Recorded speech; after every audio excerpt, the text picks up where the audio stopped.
Good afternoon. As evidence in Mark Ellis's Encountering the Jewish Future, the prophetic is the fundamental idiom of the various strands of liberation theology that have flowed forth from the American imagination,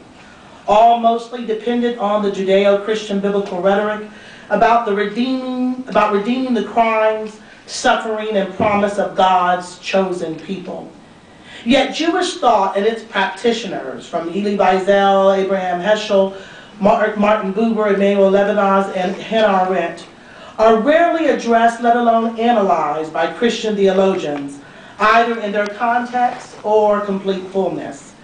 This paradox at the heart of Encountering the Jewish Future is that Ellis must search for prophetic Jewish visionaries from amongst the peripheralized living and the cherished dead, rather than amongst the many contemporary figures in traditional Judaism. Although he is intent upon finding a way forward, he recognizes that he and we must look backward to not merely recognize, but ultimately to redeem the past. Moreover, the desperate need of our present age, what Martin Luther King Jr. once declared as a fierce urgency of now, cries out for a level of intellectual commitment, ideological conviction, and moral clarity that seems lacking in the exemplars that claim center stage in our contemporary context. In many regards, Ellis has tapped into a wealth of Jewish prophetic critique, which, while not widely embraced or wholly esteemed in its time, has withstood the test of time to become nestled within the broad tapestry of transformative rhetoric and thought, both within Jewish culture and beyond. For example, in the face of religious fundamentalisms that take shape within both Judaism and Christianity alike, acts of sweeping hubris can associate the best promise of prophecy and redemption with the worst inclination towards dogmatism and domination. Ellis's efforts, not only in Encountering the Jewish Future, but throughout much of his corpus, has been intent upon reconstituting dramatic connections between prophetic radicalism and democratic possibilities, a literal return to the root source of the common inspiration for Jewish conservatives and Christian liberationists alike, namely that despite all the fears, fallacy, and foibles embedded within our respective faiths, there has to be a resonant reservoir of hope that humanity can overcome its wretchedness by aligning ourselves to the transcendent notion of desiring life, not just for ourselves, but for everyone. Yet and still, it has to be remembered that the popular response to prophetic language is not always automatically revelatory or liberatory.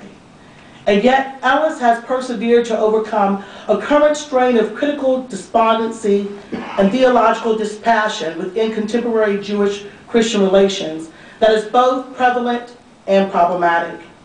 How is it that we have gotten to the present state in the human condition, where it's hard to even imagine that in a world of confusion and conflict, there can be a space deemed sacred or hallowed ground? In other words, in what ways can we exist validly as a genuine part of God's creation, despite who inhabits the land? The growing edge of Ellis's ongoing contribution to Jewish-Christian dialogue is linked to a rebirth of prophecy as a vernacular idiom that allows us to rethink political theology, recast democratic theory, and reassess the bearing of religious thought upon a world culture in ways that we all must work together to remake the world, despite the fact that we often have to do so with dirty and even bloody hands. Although Ellis is teaching and writing from the specificity of his Jewish experience, as defined by the twin realities of the Holocaust and the establishment of the modern nation state of Israel, he actually addresses the universal concern for all of us about how do we equate our ethical ideals with our deep desire for political empowerment as manifested in the prophetic tradition. Herein lies the greatest tension in Ellis's work, that quest to find and define meaning in the madness, but all the while those words he does this with words of love and compassion rather than with a posture of wrath and scorn.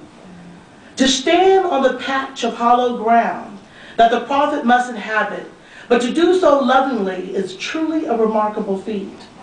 In Ellis's work, I hear the insights of a believing Jew who is tapping into the wellspring of the prophetic tradition at its deepest and truest roots to lay bare the facts that the contemporary framework of rabbinic Judaism lacks in the capacity and the capability to fully absorb, translate, and respond to challenges of either the memory of the Holocaust or the meaning of the modern Jewish state moving forward into the future. Ellis is very insistent in both the academic and political realm, begs the critical question. When did the tradition that gave rise to the very concept of the prophet in the world make a conscious shift away from a radical willingness to tell the awful truth to power? Could it be, as we see embodied in the grandiloquent writings of Ellis, in the moment when prophetic critique within the Jewish community had to be deliberately and decisively muzzled for the sake of claiming and consolidating state power? Quite obviously, there's a vital disconnect between a prophet and the people, when the people will only hear what they want to hear, rather than listen to what they need to know. Yet, much like the prophets of old, Ellis stands on sacred ground to proclaim, in the interest of truth, freedom, or justice, that David's biggest fear should be becoming Goliath, in terms of not only a fearsome, seemingly impervious, and supposedly imperious power, but also its own worst enemy, both figuratively and literally. In this regard, we all share in the concerns of what happens when we treat the prophetic visions and voices that are part of our common heritage, be it Jewish, Christian, or Muslim. The fearsome and fearful notion is that we speak in a genuine and wholehearted fashion about both the suffering and striving that is at the heart of the human experience. The yearning for a better place to go home, as well as a hope to be a better people in the world, is a common denominator of the best expression of the world's faith traditions. Conversely, there is a likelihood that humanity finds itself on the verge of damnation and disaster with each and every passing day. It is the prophet, however, who comes into our purview to remind us that in our moments of exilic despair, there is a way that provides us a glimpse of our exonerated faith in a notion that the divine still has deep love, what Cornel West calls justice, by the way we act in public. This passionate concern and abiding hope for humanity as part of a grand scheme of creation. In the broad sweep of his work, Mark Ellis's true controversy is not about his progressive political values in the face of state power, or his seemingly iconoclastic posture towards a conformist hegemony within his community, but that he has the audacity to focus on a vision of the future that's big enough for us all. By way of illustration, in his book, Beyond Innocence and Redemption, Confronting the Holocaust and Israeli Power, Ellis states, and I quote, "The challenge to the Jewish community now is a critical retrieval of the tradition of dissent and the incorporation of Palestinian voices in the Jewish experience. What has been offered thus far lacks the empathy and ability to achieve this," unquote. As a prophet of this late modern era, Ellis's message that across the great divide framed by our intimate and obvious differences can be overcome trusting in the truth of the divine that can make lone strangers into loving strangers and bitter enemies into beloved friends. If only we can get over ourselves, be it the terror of our traditions or our essentialized elitist identities. Get over ourselves long enough to make this change possible. There is something about the prophet that separates madness from the miraculous. How do you stand in the world of confusion and still hold on to the true thing that is essential to liberate people?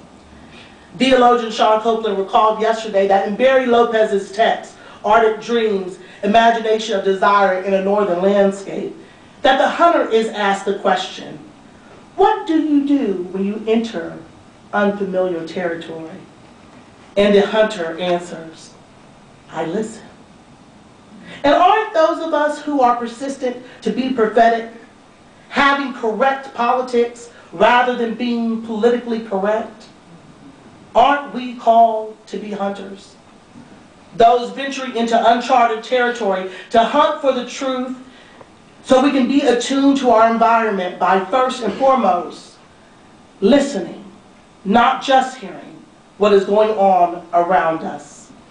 It is only through deeply listening to the outright protests and cries of the poor, whether they look like us or not, the weak and the humiliated, as well as to the veiled anxieties and fears of the wealthy, powerful, and arrogant, that the prophet can break through the dissonance and discord of our current crises in order to find a way forward, in order to repair the broken fragments of our shared humanity. The future might appear to be the unfamiliar territory for us all, but with the loving leadership and beautiful brilliance of one such as Mark Ellis, we can honestly believe that such an undiscovered country is well worth claiming and venturing into. Thank you.